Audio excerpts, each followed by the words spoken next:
we no enye se bia ye ka ne se ya keke nipa nwotwi na wo mu gina brane pa nanso wo mo de wo mo nkwa atwa so de amoman no. There were only a few days ago vibrant lives, each dedicated to a singular cause, the betterment of our country. I want to honor those lives that were lived in full with unwavering passion and a commitment right up until they took their final breath. Remember Flight Officer Chuman Pedu, Squadron Leader Peter Anala, Sergeant Ernest Ado Mensa, Samuel Abuaje, former NDC parliamentary candidate for Boise East and Deputy Coordinator for National Disaster Management Organization, Samuel Sapon, National Vice Chairman of the National Democratic Congress, Alhaji Limuna Muniru Mohammed, Acting Deputy National Security Coordinator, Dr. Ibrahim Murtala Ibrahim Mohammed, MP for Tamale Central and Minister for Environment, Science and Technology, and my friend and confidant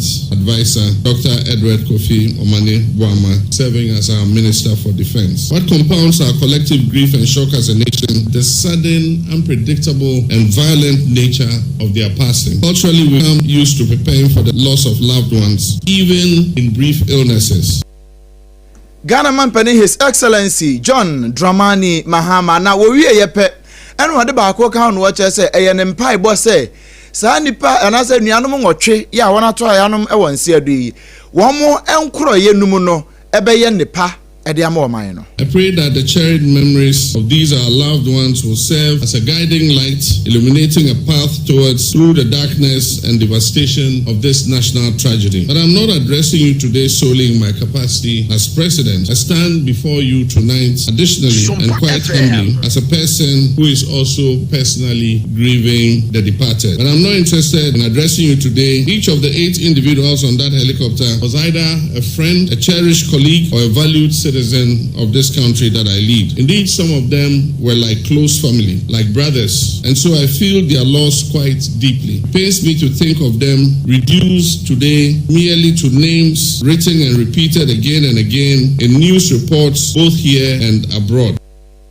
Ghana man penny His Excellency John Dramani Mahama and rather a night of reflection, I say, and in same way, a two journal. And what you know, and a chief of staff, Ora Julius Debra, and so Eddie Yako Sem, Ekoma, Ebusia, and Ma, and Afei. One more Wamashe, Wamadi Shekwan Bonisway. Na said ye, Nesam Ekoyeno, Sompa and Twasima. On this evening of reflection, on behalf of the President of the Republic, and especially the families of the bereaved, I express profound gratitude to Ghanaians from all walks of life for the continued outpour of love, farewell wishes, prayers, moral and emotional support to the government, the families of the 8 comrades, and the ministries, sectors, and departments they served. We are grateful to the President and the Vice President for their strength and leadership in these difficult times. We are grateful to the Right Honorable Speaker, the Acting Chief Justice, the former Vice President, and former President of the Republic of Ghana for their voices of comfort. We acknowledge the fraternal solidarity of our neighboring nations, regional and international community, with special mention of the President of Sierra Leone and the Chair of Economic Community of West African States, ECOWAS. We are also thankful to the clergy for the spiritual guidance and prayers over the souls of the fallen and our dear nation. Nekrokro muno Ora Julius Debra eda sie ewieye enwo sei Ghana ewo mu se yado abesono de nanso ya hira de hye pa sanse okai Ora omane boa ma sede otie na adwuma bobe Dr. Mutala sede ono so na adwuma bobe empanimfo ani ntini atwotwo wura wono ka ho no entino abusua nyina enhyeden eyire ene maso ka ho. To the wives, children, parents, relatives, former colleagues, and close comrades of our fallen heroes, know that you are not alone in this tragedy. We stand with you in flesh and in spirit. We know God will restore you and this nation, and we assure you of a complete closure on the events surrounding your painful loss. Adie nyina mu no yenja mumuda Chief of Staff Ora Julius Debra Ensemwa Enra Night of Reflection ase wodi tuja e was State House na wasansem krona mu no aban adiaba se nyame yadomo a enede ye empanifo mienu woni ye o makwankwaja ne yewufu som ede ama won esan se wono eye muslimifo na sampanifo yi na empani kire se eno Dr. Ibrahim Mutala Mohammed ya ono na oye Minister for Environment, Science, Technology and Innovation wa science ye MP edemade ye wo Tamale Central ena Alhaji Limuna Muniru Mohammed wano so no ye Acting Deputy National Security Coordinator na omunyina ka nipa enwotwe ya oyene ebo ye ewo man no no ka ho bie no omunyina ka ho bie na wo kire se ene awie ya ebo no mienu awie a wono ebe hye won yiyo no ase won be ye Islamic tradition no ye frɛ bibi janaza prayers won be hyase ene ebo no mienu pepepa e wo State House anim ho no a e na wono ebe hyase o ho afei ebo no mienu empa mu a na won de won kɔ military sojafo won mamu kurabia military cemetery e won kran ha ya na afei wakɔ akɔpɛ won kurabe wo kan we nyina de kyerɛ sɛ muslimi som no ene wo mo nhyehyeye e na won abusua ne nyina so agye atom e na abusua na sɛ no korɛ wamonye ne saa emfema won na wamonye ne saa eno ebema anuanu mienu won akoma atɔ won yem na ba bia won ekɔ won bɔfo nkyɛn a won ekɔ no nneɛma nyina akɔtɔten ɛde ama anu nti aban so ahyehyɛ ne obeso oye bia na sɛ ne etwase oye bia ɛde ato so sɛ ne ɛbɛyɛ a obetimi ayɛ ne saa na enam so ama nneɛma nyina atimi akɔbɔkɔ abusua yɛda so gyina mu ɛwɔ saa ensensɛm ne mu breach boy yɛn na kane no United Nations Governors Advisor Professor Bafo Ewa Bafo Ajimaidua wakasa na ono so nsem kaye mu no ewo ebra na eja wonu nyina eka kaye mpanimfo yi eno se de esie no briche ya aboyi mpanimfo ani ntini pa na ekoi abo oman Ghana petebribri enya asem ketwa sese no Ghana yensunu mu ate na emom de obeka nyina ene se wo mabusua ehyeden afen so se de Ghana mampanini Ora His Excellency John Dramani Mahama enipa nwotwe ena sese wo so wo no no wo ma ne hyede pa said Ora Ajimaidua ensem koye eni. This tragedy is a national one, and we tend to isolate the president because he's the leader of the country. These unfortunate souls that have departed were appointed by the president, so he must be the chief mourner, so to speak. And I think you have seen it all. If you saw the initial ceremony, how the president and especially the first lady, how they could not control themselves. And of course, all the people I've seen. And interestingly, this is not partisan. Across board, religious background. Ankani United Nations Governors Advisor Professor Bafo Ajimaidua ono so ya kosam eno de sumebusin. Dr. Tony Edu enso ednani anasa na no ato ensemi bi ono nso oye veteran politician and a former Ghanaian diplomat ena ono nso edne na no ato bi no che say saade ya akoso ya say Dr. Manebo Ama Mutala Mohammed ni mpanifo hodo webre Dr. Sarfo mu nyina aka hono bi ya yesu womo enam so krampo ama a night of reflection yeguso ya na kakra say ye no ade a ewo say wake up call edema ban pa san say we can say nanka se ne na medical kan wanim ho no amramdwuma ya emfa mra kwan so mpanifo de hye egu akwam se ne ye be ya ne papa so na enso ama na ye fe na bibia ye kama no eno ho adwuma na nka wono kwa akoye enti Dr. Tony Edu eka sato aso kire se ebe ya ye ma wei enye ense na ho ma ye se ne ebe ya galamse ekoso o man mu no yebetwa ba ahwe ano. Why were they in the air? They were in the air because all the federal. I'm glad to know that every people who have come to comment on this incident, Kwame Pieni and Ashigbe, even on your studio right now, some of the commentators have been talking about how President Mahama must kill the Galamsey or kill Ekbembe. We must this God kill. God will not innocent people die with their habitat or by lifestyle. Dr. Tony Edu ena yetene kanana na kwadwojesi company limited ekroba sempre mo bema ni ayetene so anaya sori se wonya asase upese usi dan empo bi okra asase ne kra wonya ntoye nanso wonya ya ewo utrim so obesi dan ne nkwan de fa ho kodom na kwadwojesi company limited ekroba sempre mo efri adansi ahyase edikosi na wieye ade bia ye de hyadansi ase diko wie no na kache enewo na wono ena sanse nyankropon sada ne so ntino wo de ho bɔ no a edan no afekura na wo picture dan ni wo utrim kura na eye reality e ma wo kotenam wono nyankopon hira ye wo ne so nti ɛna sign no kuredie ya ɔde yɛ adwuma nti no ɛno nso da bia ɔmanfoɔ bia ɛbɛn ne bia ne hunu sɛ ampa obɛn na nakwadwogye si company limited anasa ɔde ho dɔn no a nneɛma nyinaa ɛkɔyie ɛde ma wo mepatwɔ wɔ sign ma free consultation wotɔ nneɛma no nso a wɔsan de gu ka mu de kɔgya wo free wɔnyɛ wo hwee na nakwadwogye si company limited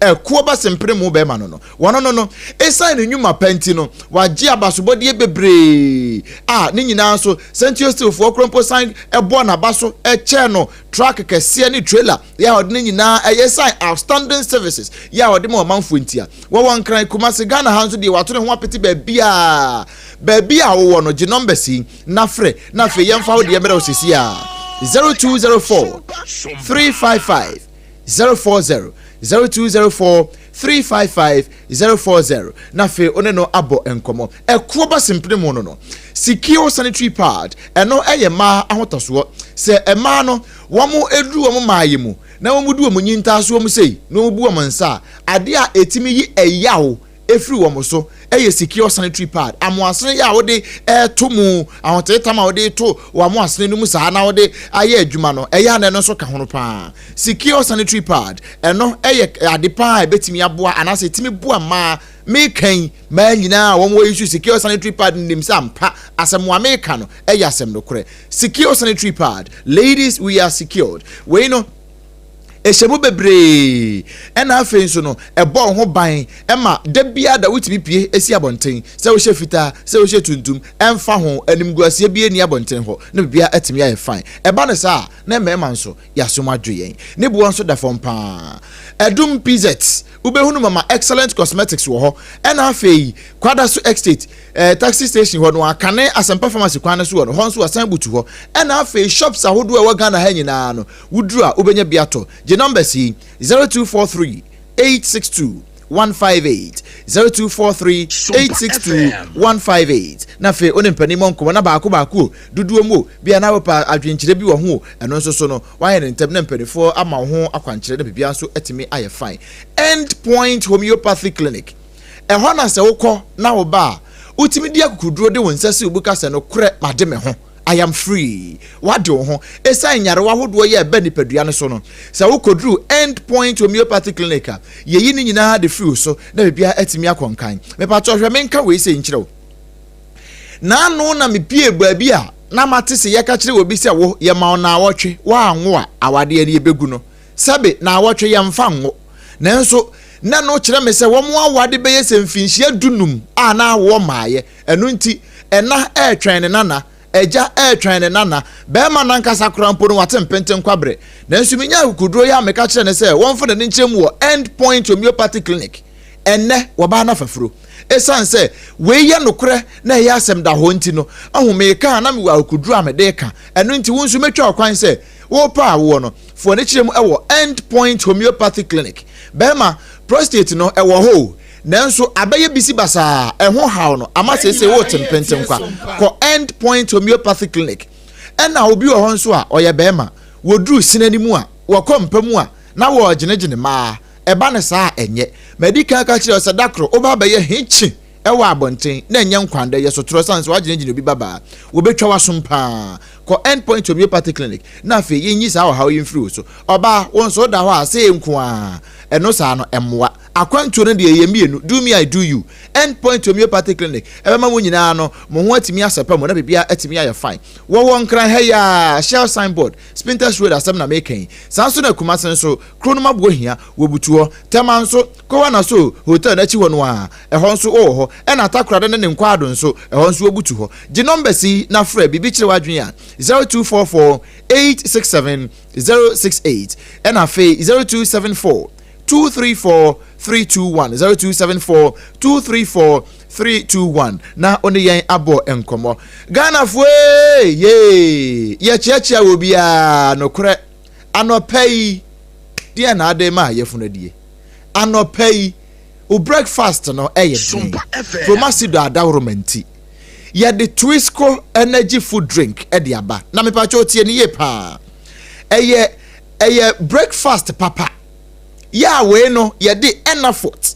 e de ahyemu ahun se wono no ankanefo de ani bi no a utimi se wonum wie pe na se wa adwene no ada ase wani kum waye boho wabre wunya wo beda bi eno na promasido of what na se din wo mu se da bi Ghana ni asode anopa ya wo kɔ na adwuma so wo ye anwuma hodo wo pese wo keka ne ho hye no adenti na odi bibi ka wano a na no na mo aboto na wontimi nya adwuma eno wo no ye nhwehwemu de enafort e de ahyem eno nti wo no mu a eno no ema wadwene no etimi ye adwuma sane ye eye food supplement a ewo mu no ene energy food drink na ye de amaw saa no energy ahoden eno nti eboawo ema wonya ahoden afei ye de vitamin B, vitamin C, vitamin D, iron ena wodo bebre ni wodo bebre ni de ahyemu a ni nyina no wono mu a eboawo ema wompomuden eboawo ma wadwene ye adwuma sane ye sese ye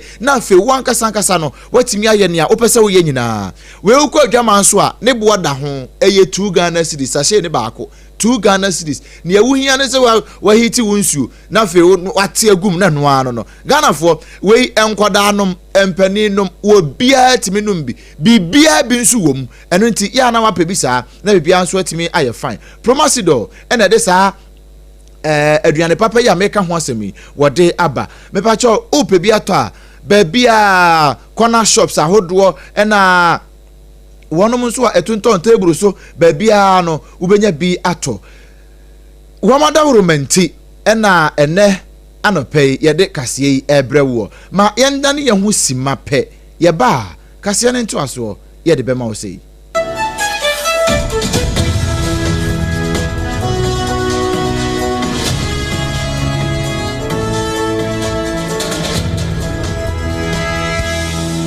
Munde dinam se mena foreign call. Hello papa, what do be a new? Se me feel London, USA. Na no crowd who cry from me mama nia. Na papa mo ho te say. Awurade aduma haboko. Na ko jejesi. Ekwo basempene mo. De woton adanse ho niam no nso. Wo hye ho de. Oh, wo hye ho. Ekwo ba. Mesi wo bo aduma kra sre kane no a. Na wodro US won so manfo bo ndin sa na. Hey papa, USA hakura de. Na ko jejesi company limited agi ba bia. Wo Holland, Germany, France, Italy, London, Canada. Eba adanse ho niam dia. Obia se na ko jejesi company limited. Na matese wo bi depo kasie bi e wo kaso a. E ho na wo bia koto adanse ho niam. Na eye no kura papa. Oh, no kura pa. A police station in Chanhua. Hey, a kuoba sempre mono. Onye mereda. She, we kurano mi ensemua and we be en fufro yawo. Baku obua kwase paase kumase. Ade baako so pokua se nkran ha. Obia se na na kodwogesi eye bemaba e wa dansi mu. Waton cement, iron rods, banding wires, and na dua plywood and just say the board dance ro. Te se bibia e de hye e dansi ase de kɔ wie. Depo no nyina nso eye tufo bo. Wodu kuka mu a, wodu kodwa free. Akra we kaswa depo eni pokuase de no kra to nkyɛn a wɔsa wo bi akoteman Tantra Hill Iron City amanfro wɔsa bie depo kɛse nso ɛwɔ Koshiman Kumasi sepase depo no kra da nkyɛn a ebi so magazine road head office no wo bie depo kɛse nso ɛwɔ da de ntam edwe so Akra road Femeso opposite Alaji Celia ampaba meboshen Tanoso Breman and a Manfrum. Number so man for the fray 0244 313 752 and 0244 41 9393. Nana Kujesi Company Limited. Hey, a Kuabas in Primo Point Homeopathy Clinic. Ghana had the Obian himself a prostate. Na baby, multiple screening, Emma Huni, Etuasia, na a endpoint homeopathy clinic. Anasa a kidney, a liver problem, Wofa baby and Ajjo. Na dear friend premature ejaculation, no, bear maybe a one would do for Quaquasia. As a wood dinner huagro, as a wood tonte, any ebra endpoint homeopathy clinic, na yamuao, a man mema mo power, a ye endpoint homeopathy clinic, or mudemufua, yaria bia, infections been a woho, and nasa bia wosha wofa baby na juju, kidney problem, prostate dear, a ye endpoint homeopathy clinic, kumase, ubehu endpoint homeopathy clinic, ewo konoma boy here, and na Akra hanso so dear, womujinemu ankasa, I was painted, very friend, share signboard, no, who drew now busasa wope endpoint homeopathy clinic, obia ebetro. For endpoint, I was 0244 867068 and 0274234 endpoint homeopathy clinic. FM. Kweku, minim sawa she. Me kraman nane. Now so ebony show one embasso. Mani hon sepeno. Ebony Condoms comes in different flavors and available in all pharmacies, chemical shops, over-the-counter shops, and pubs. For bulk purchases, contact 055-230-0075. Ebony Condoms, Ghana's most pleasurable condoms. Make it worth it. We got peppermint, strawberry, vanilla, chocolate. We got peppermint, strawberry, vanilla, chocolate. It only the view is a condom.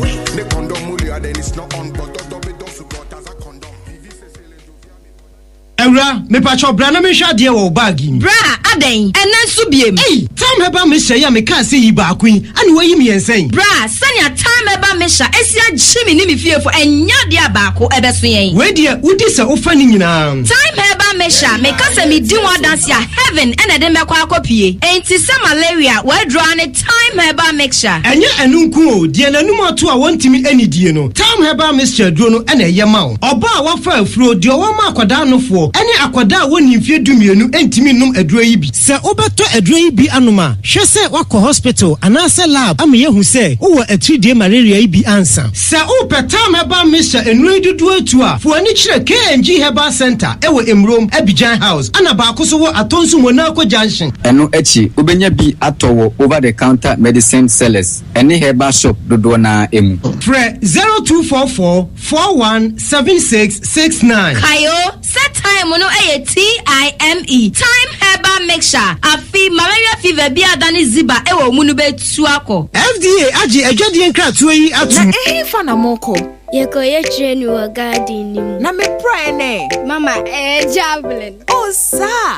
Na plate no so e. Mama, enye plate o, eye discuss. Yeah, training every say ya best ya inkunim difo. Mo asemunim se, ansa na mo be inkunim. We here hodin bebre. See ye chocolate taste ni too nchen a. Any fota e what Swiss comunu kra energy boosting vitamins. Ni minerals a. E pon kunim difo. Se moi. Mama, yeah dase. Me mo fe ya pomu di hu hear me. Twisco, power your dreams. FDA aji ejede in krato yatu.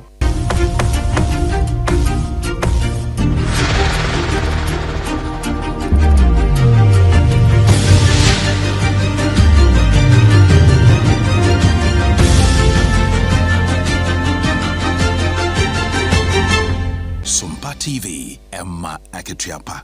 Abusia yada se Sompa de market ya pa ye kwakwawie ensam no ewo obi emaso na sede ye nyina ye nim no Gaza na afei Israel wonom empepre so sede ekono enra numere be se nonum na wonom edebeto montene ni nyina efri Gaza wonom empepre so wonom se akwada kuma kra anidin ene Monab idi wonom se wo mo wo ho sede agya ye nyina nim se wonom timi suma ewi bombu ene na namwiem na akwakodin semone no wonom suma abie Israel fo suma abie eba ye akwada akoto akora na etumi abeje ne kra afri ne nsam eno no ewo Central Gaza Strip na empanimfo bo amane se die adisro ni hu no ahya de hyiemu ye pesanse wamu de nko wamu nim sei sede wamu nkomodie mu ene sede mpanimfo ene Israelfo edi nkomo no enka bibia betumi eso atekakra enso sese ne de ekọ ani eya yenyan enipa wanu mo hwere wamu kwa enam Israel bomb wa wanu ekrakra na wanu toto eba wanu mpatamunti enam so mesese no afoforo kora aba betoso yi ama nipa be se aduanan enson ena sese no wanu gu aya asabia ama pina enso etina nanom sedo na wanom sei eba no ekompa ekombrane adehia womo ewo Gaza trip honom a wanom se 24-hour report na wanom report ye no ekire sei ekomu a eku nipa no eku nipa mako 212 entina ekomu de ebi ku nipa ewo eye Gaza ene ne mpotamu a enru anwume wo mode sama ne boy ebaye ensam no ahodo bebre eka we num ho ena yɛde bɛsom ɛwɔ kaseɛ ɛkwan so na nakwadwo JC Company Limited ɛkɔba sempene mo wɔno ɛna so yasne sanso ɛna secure sanitary pad enso ɛbɔ ne chidom ɛnyɛ ɔno nko a Endpoint Homeopathy Clinic ɛna afei Twisco Energy Food Drink wɔno nso adawroma ɛso asne ɛma bibia ɛkɔ enkan ensɛm a yɛde bɛsom mo ɛnɛ anɔpɛi no na naposo kakra ɛne sɛ Ghana man pani His Excellency John Dramani Mahama enrada ɛwɔ night of reflection ase no waka e de ato so say enuanom nwotwe ya wono mahwere wo nkwa e wo man Ghana ho no ye ma nya suan de emfama yen Sada na Chief of Staff Ora Julius Debranso ekasa kire abusua afe emma ene wonu wo hwere wo ma de hye ne say Oban enya wo mu Ghana fo nyina etawachi they are not alone. Dr. Tony Edu enso etufo aka kira ban say ne asie nyina no eyense na ho say galamse nyankopon kura won so. United Nations Governance Advisor Professor Bafo Ajimadua wono so de yakonsam ekoma abusua. Ne bi ka ho a Gaza nsam so ebi eka ho ene ye de besom wo ene anopai na etwa ne ho ewo Sompa 106.5 FM so ewo enkran ha no ekwotefa mu ewo Sompa headquarters ewo Kumase eno ye 93.1 FM ayiko 100.9 so Kumase Adamfopa radio ewo France wo mahinkro Paris no mu Sompa 101.1 ewo Takwa 103.3 ewo Takra de 106.1 ewo Techimai 98.9 Wosunyane 90.71 Kranza 101.3 enso ewo Doma ena akopie mu ewo Mankasim eni fifi mantele ne mfafra mu a eno so Kingdom 106.1 enso Ejipeti mu ewo ho odiko da so eye Sompa FM ena Facebook no eye Sompa 106.5 FM Accra YouTube no eye Sompa FM live ena fe www.sompaonline.com oko app no so a eye Play Store anase App Store iOS wono ya na wa download Sompa online the app no honsu benya yati ya san hwe na bibia nso etimi aye fine enuanom ya bebe sensemi edema wono eye me obrempon nana kwaku ampoma minimini aba abena bedu adepa